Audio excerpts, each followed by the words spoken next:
இன்னைக்கு நம்ம ace of diamond 24th episode தான் பார்க்க போறோம். மறக்காம வீடியோக்கு ஒரு லைக் தட்டி விட்டுருங்க. நம்ம பசங்க அவங்க ரெண்டாவது டோர்னமெண்ட் மேட்ச் ஆடிட்டு இருப்பாங்களா, ஆல்ரெடி 4 இன்னிங்ஸ்லேயே 8 ரன் எடுத்து லீடிங்ல இருக்கிறாங்க. அடுத்ததாக நம்ம ஹீரோஸ் கூட போட்டி போட போற ஒரு டீமுமே அங்க உட்காந்து இப்படி ஆடுறதெல்லாம் பார்த்துட்டு பரவாயில்லையே இந்த டீம் ஸ்ட்ராங்கா இருக்கேன்னு நினைக்கும் போது அவங்க டீமை சேர்ந்த ஷன் அப்படிங்கிற ஒரு பையன் மட்டும் அங்க இருந்து கிளம்புற மாதிரி தெரியும். எங்கடா போற, உட்காந்து மேட்சை பார்த்துட்டு போடான்னு சொன்னா அதுக்கு அந்த ஷன்னுங்கிற பையன் தேவை கிடையாது, அவன் சும்மா வேகமா தான் பால் போடுவான் அப்படின்னா அதெல்லாம் என்னால பாத்துக்க முடியும். ஆனா அந்த சைடோ அப்படிங்கிற அந்த டீமை பத்தி நம்ம கவலைப்பட வேண்டிய விஷயம் அந்த டீமோட பேட்டிங் லைனப்பை பத்தியும் அந்த டீம்ல இருக்கிற அந்த கவாகாமி அப்படிங்கிற பையனை பார்த்தோ இல்லைன்னா அந்த டீமோட ஏஸ் இருக்கிறான்ல டன்பா அவனை பார்த்து தான் பயப்படணும். ஆனா அந்த ஏஸ் ஆடுற மாதிரி தெரியல, ஆகையால் இவனை பார்க்கறது அவ்வளவு பெரிய விஷயம் இல்லைங்கிற மாதிரி சொல்லுவானா. ஸோ அதே 4 இன்னிங்ஸோட முடிவில் கசியா திருப்பியும் சட்டோரோவை கூட்டிட்டு போயிட்டு பாலை விடுங்க மிடில் போடுறா அப்படின்னு ட்ரைனிங் கொடுத்துக்கிட்டு இருப்பானா.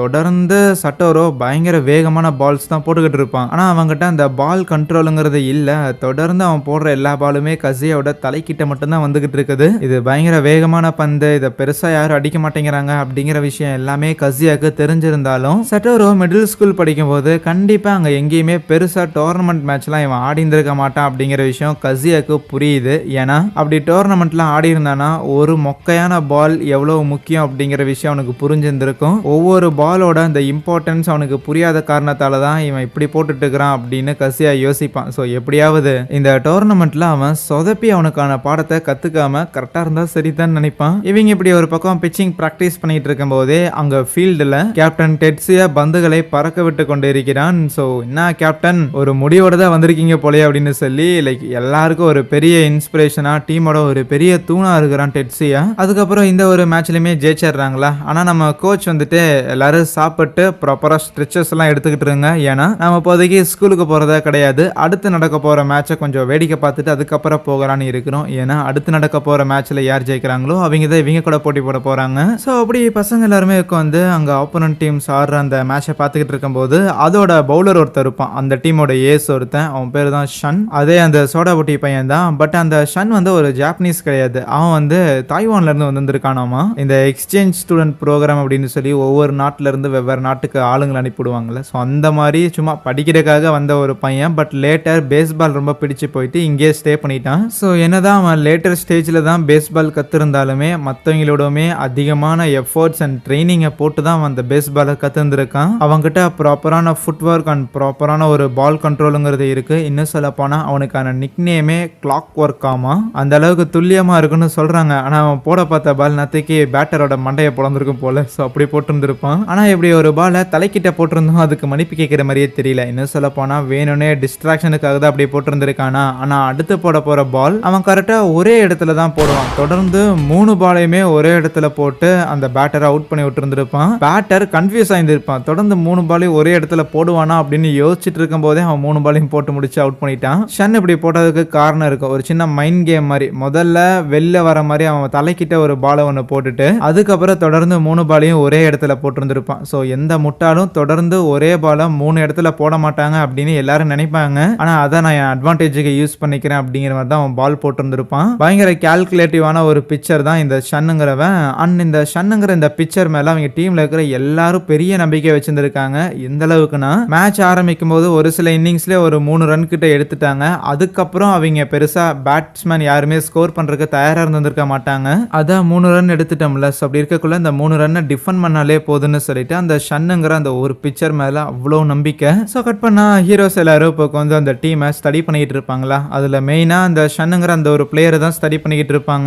சொல்லுவாரு இது வரைக்கும் அந்த ஷன்னுங்கிற பிளேயர் த்ரோ பண்ற எல்லா பாலுமே முடிஞ்ச அளவுக்கு அந்த ஸ்ட்ரைக் ஜோனோட ஒவ்வொரு கார்னர்லயே தான் அவன் பால் போட்டுக்கிட்டு இருப்பானே தவிர என்னைக்குமே மிடில் அவன் பால் போட்டிருக்க மாட்டான். மிடில் போட்டா பேட்ஸ்மேனுக்கு ஒரு லாபகரமான ஒரு பால் தான், பட் வேகமா மிடில் போட முடியும், அப்படி போட்டா பேட்ஸ்மேன் அடிக்க மாட்டாங்க. ஆனா இவன் வேகமா போட மாட்டான். ஹீரோ எப்படி ஒரு 130 கிலோமீட்டர் ஸ்பீட்ல போடுறானோ அதே மாதிரி தான் அந்த ஷன்னும் போடுவான். ஆனா அந்த ஷன் பால் த்ரோ பண்றதுல ஒரு அப்சல்யூட் கண்ட்ரோல் வச்சிருந்திருக்கான். அதுவும் இல்லாம பேட்டர்ஸ் கிட்ட மைண்ட் கேம் ஆடுறதுக்காக அந்த ஸ்ட்ரைக் ஜோனை ஒரு ஸ்கொயரா கன்சிடர் பண்ணா அந்த ஸ்கொயர்ல 4 பக்கமும் மாறி மாறி பாலை போடுவான். எந்த இடத்துல அடுத்தது போட போறான்னு தெரியல அப்படின்னு தொடர்ந்து பேட்ஸ்மேனை கெஸ் பண்ண வச்சுக்கிட்டே இருப்பான். கோச் எல்லாம் தெளிவா இருப்பாரு, இவன் ஸ்ட்ராங்கான பிளேயர் தான், நான் இவங்கிட்டயுமே ரன் ஸ்கோர் பண்ணணும் அப்படின்னா ஸ்டொக் வச்சு தான் ஆடி ஆகணும், பிளஸ் வேகமாகவும் ஓடி ஆகணும் அப்படின்னு மினாட்டோவையும் குராமச்சியும் பார்ப்பாரு. ஏன்னா அவனுங்க 2 பேர் தான் வேகமா ஓடுற ஆளுங்களாச்சே.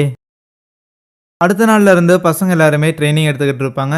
சைடோ அப்படிங்கிறது பெரிய ஸ்கூல். ஆப்வியஸா இப்படி ஒரு பெரிய ஸ்கூலுக்கு ஒரு டோர்னமெண்ட் மேட்ச் இருக்குது அப்படின்னா, அங்க லோக்கல் ரிப்போர்ட்டர்ஸ் எல்லாருமே வந்திருப்பாங்க. பிராக்டிஸ் எல்லாமே ஆஸ் யூசுவல் போயிட்டு இருக்கும்போது, நம்ம ஹீரோ வைஸ் கேப்டன் ஜுன்னை வச்சுட்டு பவுலிங் பிராக்டிஸ் பண்ணிட்டு இருப்பாங்களா, பிச்சிங் பிராக்டிஸ் பண்ணிட்டு இருப்பாங்களா. ஸோ அப்பதான் கிறிஸும் வைஸ் கேப்டன் ஜுன்னும் பேசிக்குவாங்க. இவங்க அடுத்தது போட்டி போட போற அந்த ஒரு ஸ்கூல்ல ஏகப்பட்ட பேட்டர்ஸ், கிட்டத்தட்ட 7 பேட்டர்ஸ் என்னமோ லெஃப்ட் ஹேண்டர்ஸ். ஆமா, நம்ம ஹீரோவும் ஒரு லெஃப்ட் ஹேண்டர் பவுலிங் தான், பிச்சிங் தான். ஆகையால் அடுத்த மேட்ச்ல ஹீரோவை இறக்கி விடுறதுக்கான வாய்ப்புகள் இருக்குதுன்னு சொல்லி தான் ஹீரோவை இவங்க கொஞ்சம் ட்ரெயின் பண்ணிட்டு இருப்பாங்களா. ஆனா ஹீரோ கொஞ்சம் எக்ஸைட் ஆயிட்டு பாலை த்ரோ பண்ண பார்த்தா அவன் பாடி பயங்கர பிளெக்சிபிளா இருக்கும். ஸோ அதனாலே கொஞ்சம் எப்படின்னு ட்விஸ்ட் பண்ணாலும் பால் நேராக போய் நம்ம ஜுன்னோட முதுகுலி அடிக்குது. கவாகாமியே ப்ராக்டிஸ் பண்ணிக்கிட்டு இருப்பான். ஈவன் டன்பாவும் அந்த இடத்துல ட்ரைனிங் எடுத்துக்கிட்டு இருப்பானா. ஆனா சட்டோரோவை மட்டும் ஆளா காணாமா. இவனை ரன்னிங் போக சொன்னா எங்க போனா அப்படின்னு கசியா சட்டோரோவை தேடி வரக்குள்ள சட்டோரோ ஜிம்ல பார்த்து அவன் பாட்டுக்கு தூங்கிக்கிட்டு இருப்பானா. ஏன்டாடே என்னடா பண்ற அப்படின்னு சொல்லி கத்தி அவனை எழுப்பி விட்டா, இல்ல தல வெளியில ஒரே சூடா இருக்குதுமானா, வெயில் காலத்துல சூடா இல்லாம குளிராவா இருக்கும், ஒழுங்கா பிராக்டிஸ் பண்றதுக்கு வாடா அப்படின்னு கூட்டிட்டு வரும்போது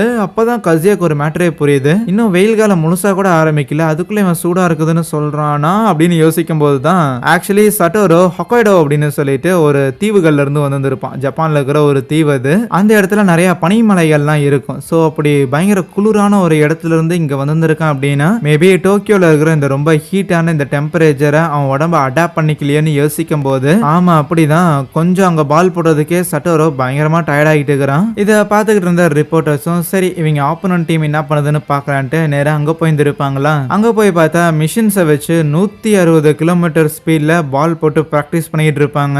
பால் வரத கூட பசங்களால பார்க்க முடியாம இருக்கும். அப்படி அதை பார்க்க வந்த அந்த ரிப்போர்ட்டர்ஸ் கோச் கிட்ட தலை எவ்வளவு வேகமா அந்த மிஷினை வச்சு நீங்க பால் போடுறதுக்கான காரணம் என்ன, அந்த சைடோ ஸ்கூலை தோக்கடிக்கிறக்கா அப்படின்னு கேட்டா, அந்த ஸ்கூலை தோக்கடிக்கிறதுக்கு தான். ஆனா நீங்க நினைக்கிற மாதிரி கிடையாது. 160 கிலோமீட்டர் ஸ்பீட்ல ஒரு பால் வருதுன்னா அதை அடிக்கிறது அதுவும் ஸ்கூல் பசங்க ரொம்ப கஷ்டம். ஆனா 160 கிலோமீட்டர் ஸ்பீட்ல ஒரு பால் வருதுன்னா அதை பார்த்து என் பசங்க பயப்படாம இருக்கணும்ல, அதுக்காக தான் இந்த ட்ரைனிங். மிஞ்சி மிஞ்சி போனா ஸ்கூல் படிக்கிற பசங்க 160 கிலோமீட்டருக்கு உள்ளதான் பால் வேகமா போட முடியும், அதுக்கு மேல போட முடியாது. ஆகையால் என் பசங்க அந்த பாலை பார்த்து பயந்துடக்கூடாது, அந்த பாலை அவங்களால பார்க்க முடிஞ்சா மட்டும்தான் அடிக்க முடியும், அதுக்காக தான் இந்த ட்ரைனிங் கொடுக்குறேன்னு சொல்லுவாரு. பேட்ஸ்மேனுக்கு மொத்தமா மிஷின்ல மட்டும்தான் ட்ரைனிங், ஆனா அதுவும் கிடையாது. இவங்க டீமோட ஏஸ் ஆன அந்த ஷன் இருக்கிறான்ல, சோ அவனுமே பேட்ஸ்மேனுக்கு ட்ரைனிங் கொடுப்பான். எப்படின்னா கரெக்டா அந்த ஸ்ட்ரைக் ஜோன் இருக்குதுல்ல, சோ அதை வந்து ஒரு ஸ்கொயர் மாதிரி யோசிச்சுக்கிட்டா அந்த ஸ்கொயர்ல எந்த இடத்துல பால் போடணும் அப்படிங்கறத அவ்வளவு அக்யூரசியோட தொடர்ந்து அடுத்தடுத்த பாலை ஷன்னால அதே இடத்துல போட்டுட்டே இருக்க முடியும். சோ இது போத் ஒரே மாதிரியான பாலை பேட்ஸ்மேனால அடிக்க முடியுதா இல்லையா அப்படிங்கிற ட்ரைனிங்கும், அதே நேரத்துல